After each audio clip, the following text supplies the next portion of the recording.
My name is Pastor Hal York, and welcome to Truth in the Trenches. Today we're going to read Proverbs chapter 16, verse 21. The wise in heart will be called understanding, and sweetness of speech increases persuasiveness. In verse 23, we see a similar verse. The heart of the wise instructs his mouth and adds persuasiveness to his lips. Now, we could say a lot about these verses, but I think every person's desire in life is to be persuasive. As parents, we want to be persuasive in the life of our kids. We know that really only God can change a person's heart. But yet we want to live our lives and teach in such a way and talk in such a way that our words carry weight, that our words have integrity, that we can be persuasive in some small way when it comes to the Christ and the things of God and in the lives of our children and the lives of our friends and in our culture. Persuasion is not just the person with the loudest voice or the bossiest person or the strongest person. I think there's some things that we can do and understand, principles we need to understand that helps make our lives, our words, persuasive. Let me give them to you real quick. They're not in any particular order, but I just wrote some things, jotted some things down as they came to mind. And what makes our life persuasive, our words persuasive? Well, I think number one is a listening ear. James says, be quick to hear and slow to speak. If we want to be persuasive, we got to let people know that we care about them. Listening and hearing are not the same thing. You can hear words, but not be listening to those words and what the heart that those words are coming out of. You may be hearing words, but you're not hearing the fear that's behind them. You're listening, but you're hearing, but you don't listen. And I think if we listen today in our culture, we would hear a lot of fear, a lot of anxiety, a lot of unrest. And if we want to be persuasive, we got to be sensitive to people that we're listening to. So we have to have a listening ear. Thoughtfulness. I think we need to study how to hear. I think it means choosing the right words if we want to be persuasive. Understanding what we're talking about.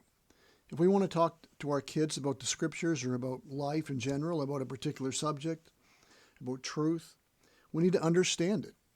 We need to understand it in such a way that we can make them understand, help them to understand it. If you've ever tried to explain something you don't understand, it doesn't go very well. But not only should we understand what we're talking about, we should understand who we're talking to. And if we're talking to our children, we need to realize that an 8-year-old or a 5-year-old understands things different than a 16 or 17-year-old. Where a believer is going to have a different understanding of these things than an unbeliever does. And so we need to be aware of who we're talking to and keep it age appropriate, keep it audience appropriate, and remember that as we're talking to understand the situation. I think persuasive people are encouragers.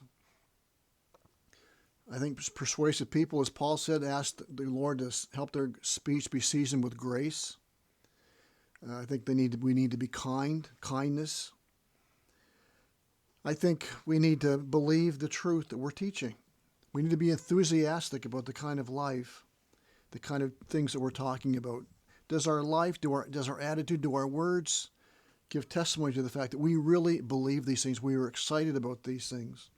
You know, there are some people you listen to, maybe they're trying to tell you about their favorite team or their favorite car or their favorite book or their favorite food. They're very persuasive because of the enthusiasm they show for the subject they're trying to persuade you about. You can tell they really believe it. They really love this. And there's something very infectious about that kind of an attitude.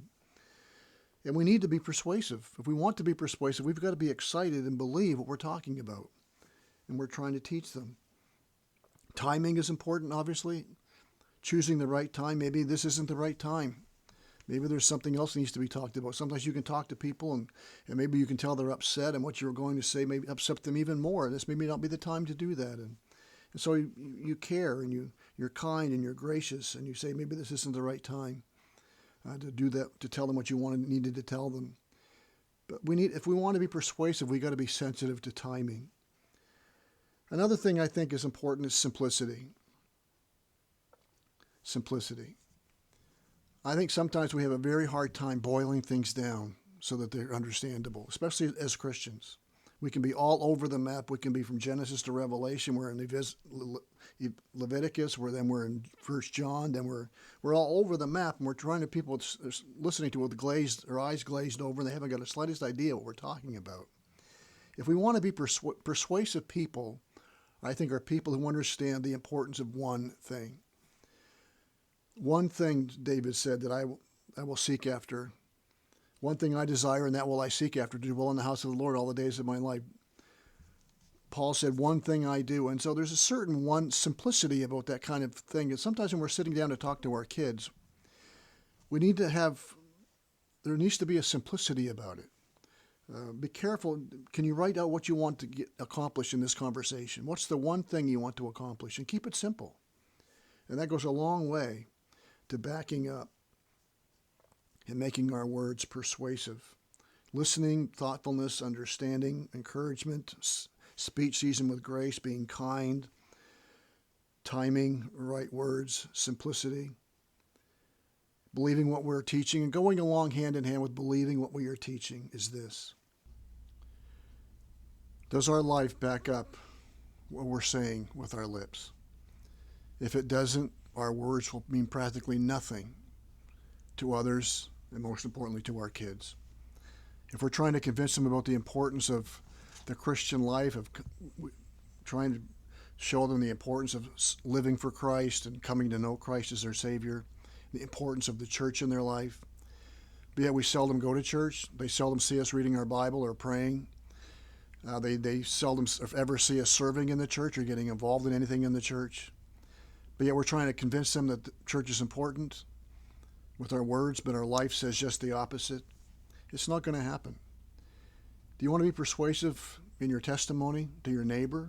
That same thing holds true. Does our life back up what our words say? If you're trying to sell Chevys and you're driving around in a Honda, you're not going to be very persuasive, because your life is saying one thing and your lips are saying something totally different. That's just a silly example. But our life has to back up what is being said with our lips. That's what leads to a persuasive life, a persuasive word. And so Proverbs is very important. The wise in heart will be called understanding, and sweetness of speech increases persuasiveness. And I think all of these ingredients are included in sweetness of speech and many others we could look at. But I pray that this truth will guide us and guard us in the trenches of life as we seek to live our lives for the glory of God and the good of others. May God bless.